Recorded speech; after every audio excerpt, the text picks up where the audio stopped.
HCAM programming is supported by our viewers, thank you, and by Phipps Insurance Agency, representing companies such as MapFree Insurance.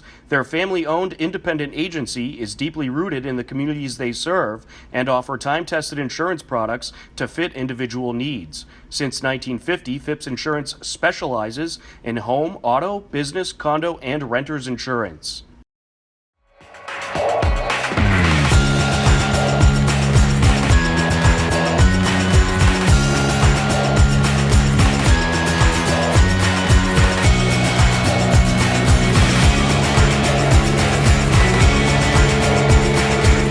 Hello, everyone. Welcome to HCAM News. I'm HCAM News Director Tom Nappy, here to fill you in with what's happening in Hopkinton. On today's edition of HCAM News, we have the latest Hiller Sports Report, and we got a preview of the upcoming Metrowest Symphony Orchestra performance, plus the select board candidates take the debate stage. But first, EHOP hosted the annual Know Your Vote Forum with annual town meetings starting on Monday, May 6th at 7 p.m. at Hopkinton Middle School. Here's a look at the forum. Article 40, rezoning of 1 Colonial Avenue. What is zoned currently, and is this a 2/3 majority vote? Why are we requesting the zoning change? So I can answer that. John Gelsich, Principal Planner. The properties that are being taken up for this are currently zoned RA or Residence A. It is a 2/3 majority for the rezoning, and the town is not requiring or requesting this change. This is, as I said before, a citizen's petition. So certain citizens that I believe live in that area are looking to rezone the properties to be more in line with the neighboring properties that are business. And so it would be a petition to rezone them from RA to business. The next citizens petition for Article 52, Form of Government Study Committee. Could you please explain what it is you're requesting and why would we be interested in changing our current structure? Is there a cost associated with this? I believe, Muriel, you said you could speak. Yeah, I'll take a soft swing at this because I'm not a signer on the petition and we don't have somebody here who is. So again, we're not requesting this. This is a citizen's petition. I don't have information on whether or not there would be a cost to it. That would be something that would be decided about how they, if it passed and it was enacted, how the study was undertaken. I imagine there could be some cost associated with it. I don't know any details, and I don't think anybody does. What was the first part of the question?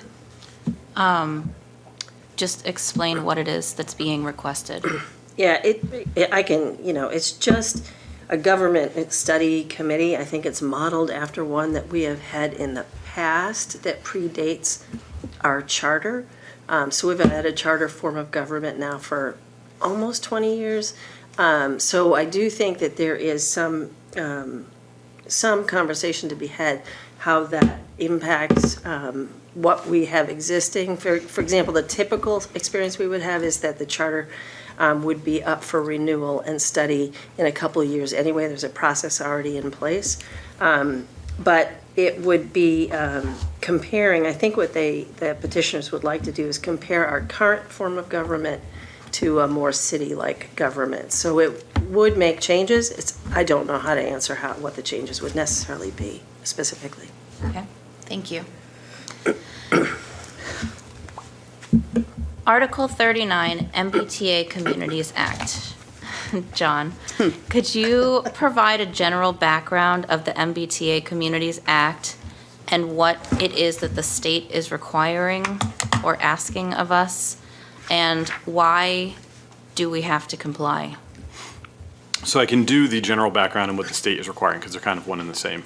The state has passed a law to require all MBTA communities, and those are all communities that are either having a train station, bus rapid transit station, light rail station, your T stations, all that kind of stuff, and then communities that are adjacent to communities with those types of things.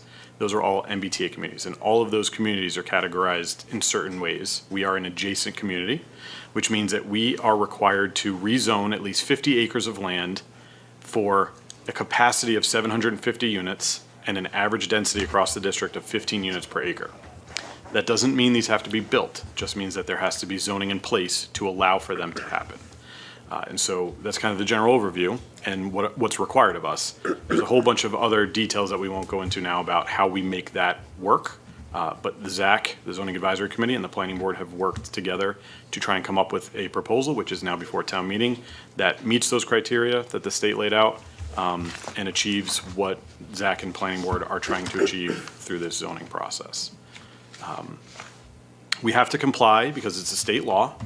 So the first penalty, if we didn't comply, is that we would not be able to get funding under certain grants, MassWorks being a major one. There's 13 others, I believe, that we wouldn't qualify for funding for. Also, the state has said, the Attorney General's office has said that they're prepared to sue any communities that don't comply under fair housing statutes. And as we've seen with Milton, they've already done that. So they've sued Milton. It's currently going through the court system right now. We don't have a resolution on that. And so those are the reasons why we'd have to comply, or if we didn't comply, what would happen. This year's one contested race is 2 available seats for Select Board. The 4 candidates for the 2 seats recently debated about some of the key issues at the HCAM studios.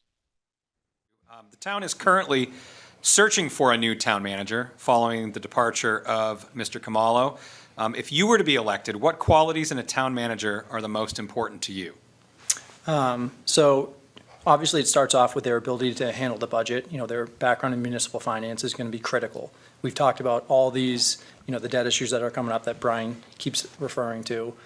So that's table stakes for this. In addition to that, as I mentioned before, we need to reestablish confidence in the town hall. So we've had a lot of turnover there, and if we don't do a thorough search and make sure we have the best person, whether that is external from the town right now or internal, that is going to set the tone for how we, both attract and retain new talent into the town hall for the coming years. And personally, I think that'll set the tone for the next decade at the town hall. So getting that position right is one of the most critical decisions that we will make in the short term. So I will look with both, the financial capabilities and the leadership qualities to build that confidence. Mr. Memo, same question to you. What qualities in a town manager are most important to you? So I had an opportunity when I was in Northbridge to actually serve on a town manager search committee, and we were actually pretty successful in picking one who had been in place for 10 years after we selected him. And I think that the most critical is we need to have a very experienced town manager who can handle the variety of all the demands of town management, and that includes budgeting, it includes finance, it includes personnel decisions. We need to find somebody who's strong enough to have that, he or she is strong enough to have all that technical expertise, but also somebody who's also responsive to the select board as well. We need to have a good dynamic and a good rapport with our town manager to understand that the town manager is working for us, so it's subject to our oversight, but also someone who has that technical expertise to make sure that we're moving in the right direction as a town. Mr. Herr, what qualities in a town manager are most important to you? Well, number one, I think the town manager that we select will need to be a great listener. We have a really vibrant community here in Hopkinton. We have very high expectations of our local government, and somebody that's a great listener, I think, will bode well going forward. I do think that whoever we hire or whoever we place should be, and I say that intentionally, we should make sure they lead by example.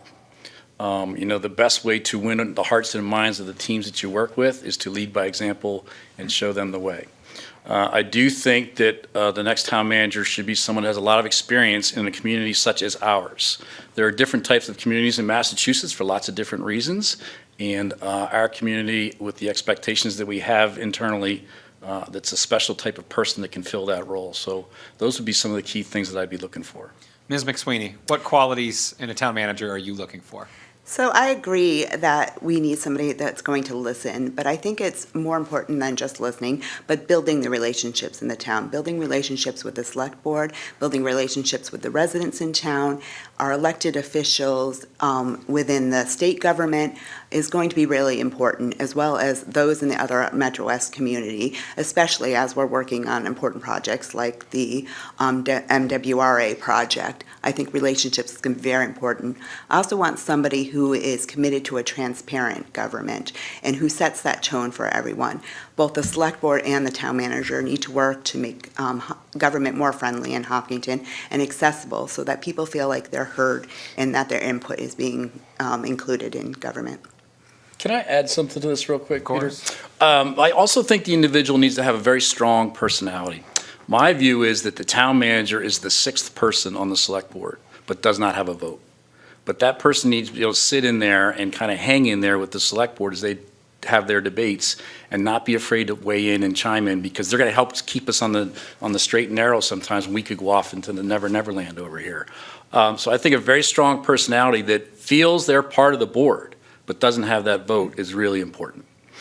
Thank you. Can I Yes, say- Mr. Clark, of course, and then Mr. Memo, yes. Okay, I really like what Kyla brought up about building relationships. It's critical to that into that position. And I think specifically when you think about relationships inside the town hall, in my mind, we need to get to a point where we have someone that's leading, and I know it's town manager, but the difference between leading and managing is very different. We can't have the town manager handling the day-to-day operations of all these different departments and committees. We need to make sure they lead, establish, credibility with the other leaders in those departments, and make sure those departments run on their own in the day-to-day. That will be critical to the happiness of our employees moving forward.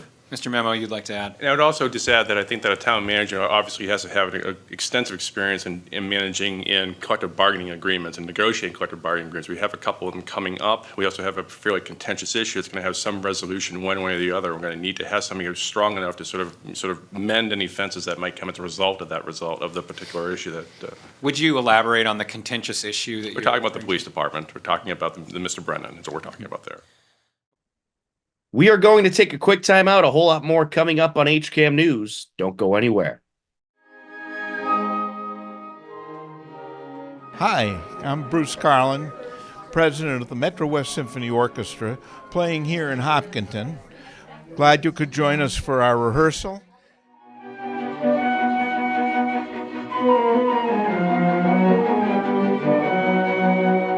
Our concert is coming up on May 5th at the Hopkinton Middle School.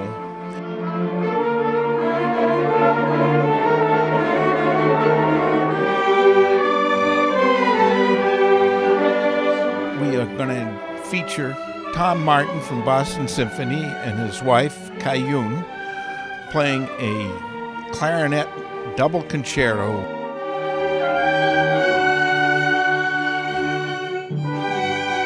For tickets and more information, visit our website.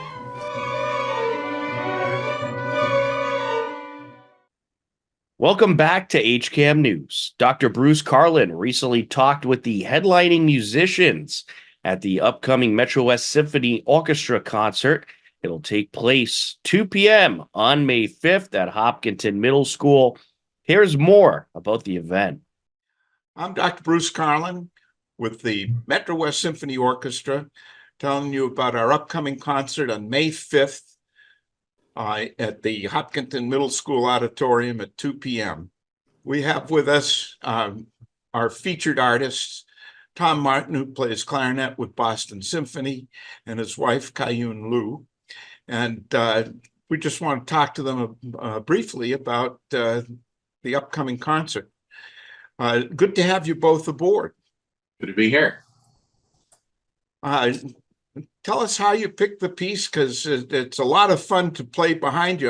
I'm not sure we can keep up with you when you start wailing, but it's impressive clarinet pyrotechnics, and it doesn't seem all that hard when you two play it.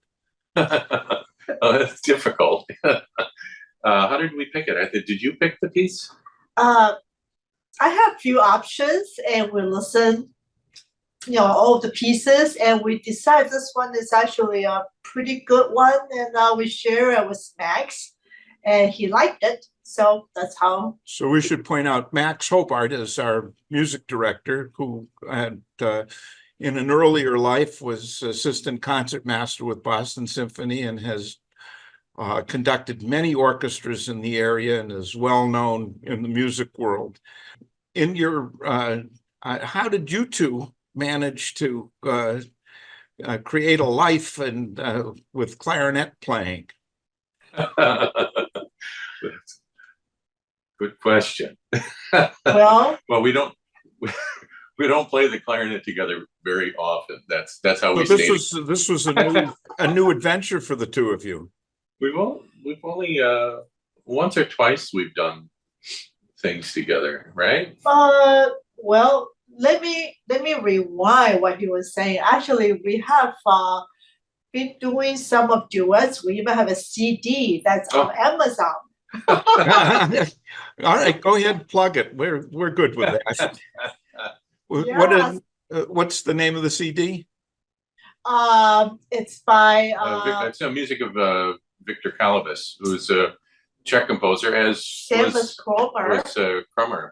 Yeah. Uh, So we have a CD that's a duet out Duets. there. It's a clarinet Yeah. music and horn music of Victor Kalibas, who was a Czech composer. I think he passed away 2006, maybe. Anyway, that's an official duet that we did, and we played a few duets here and there in the past. So this was an opportunity for you two too to Oh yeah, absolutely. Yeah, keep the marriage young, huh?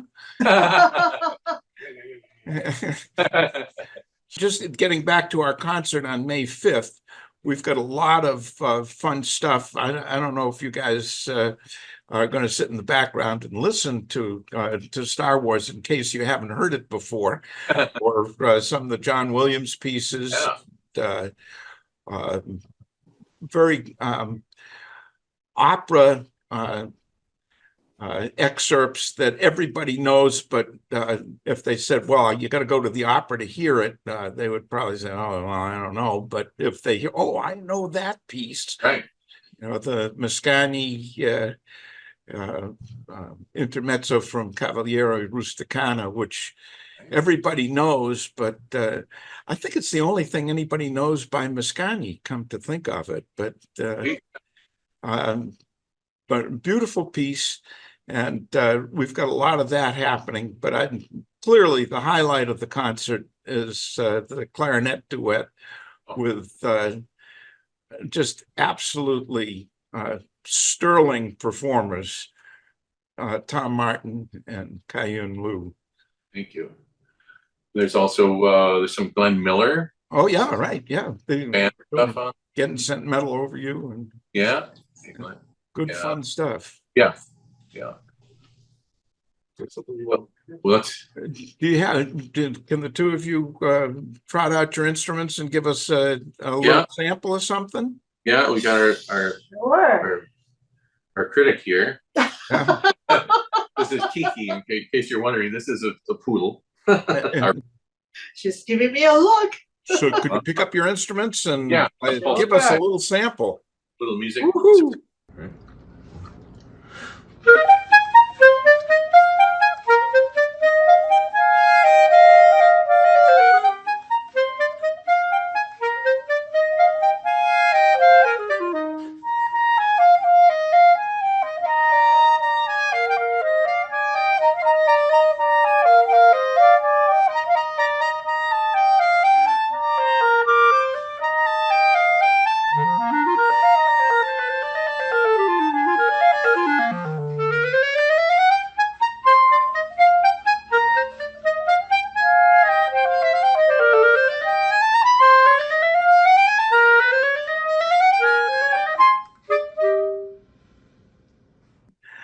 Thank you both. That was wonderful.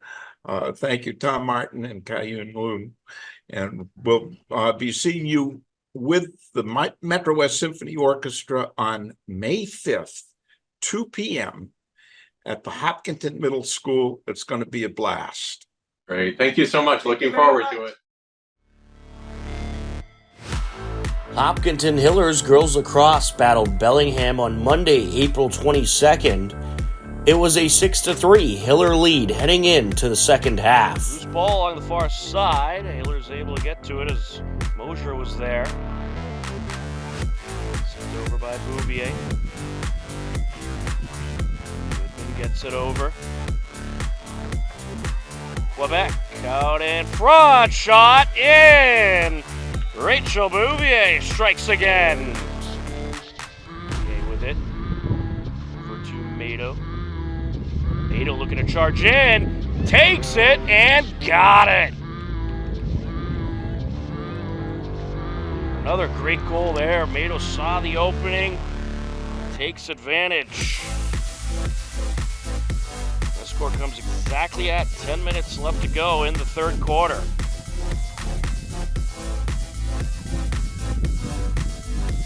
Oh, batted down on the attempted pass. Mosier trying to pick it up, knocked loose. Hillers going to maintain, picked up by Lucy Mado. Mado gets it over, Bouvier. See Bellingham doubling up on Bouvier now when she gets towards the inside. There's a shot, and it's in! Avery, Quebec. What a shot there. Quebec just kind of stuck in and was able to pop it in at 6:11 left to go in the third quarter.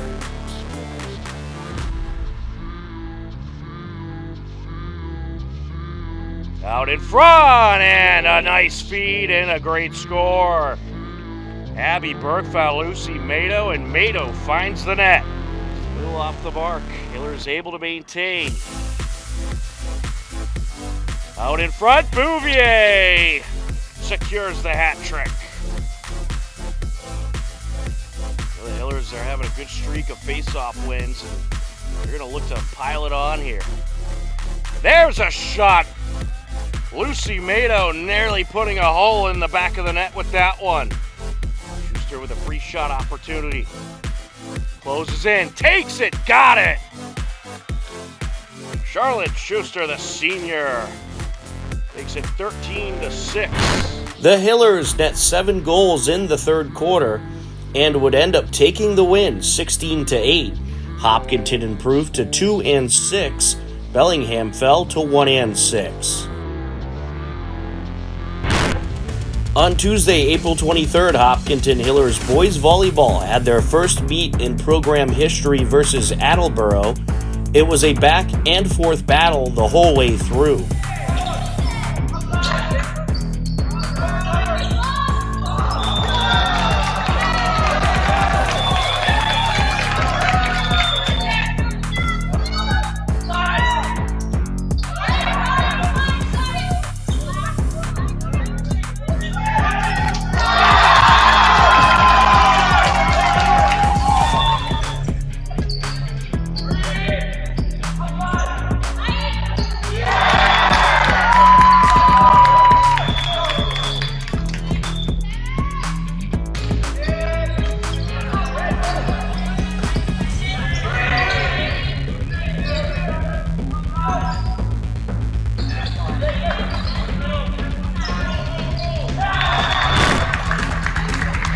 The match went 5 sets, and the Hopkinton Hillers took the win in their first match in program history, 3-2. On Wednesday, April 24th, Hiller Boys Lacrosse hosted Norton. The Hillers struck early and often. And Del Ponte with it now. Sneaking around, takes it, makes it. Logan Del Ponte with authority. Quick twitch shot there, gets the goalie on the strong side, just not able to get his stick up for the deflection. Hopkinton will strike first. It's 9:42 left to go in this first quarter. Goodman puts it into play. Del Ponte rushing in and makes the shot. He has 2 goals already. Little underhand shot there for him. Might have found the 5-hole there a shine, and another goal here, 6:52 left to play, 2-0. Hopkinton leads it. Chase O'Donnell back into the game now as Norton gets possession, and very short possession there for him. Yeah, Jack Ciccarello had the turnover, but Lance just can't hang on. Quick pass in front, and putting it in, the junior, Sam O'Brien. Those are things you saw Hopkinton do in warm-ups, just how well-oiled of a team they were. Super crisp passes, great finishes, and they just seem to have a lot of chemistry, right? Like, they're in the right place at the right time, and, you know, they know where their teammates are going to be, and they find them right when they need to. Gets it back to Walkowitz.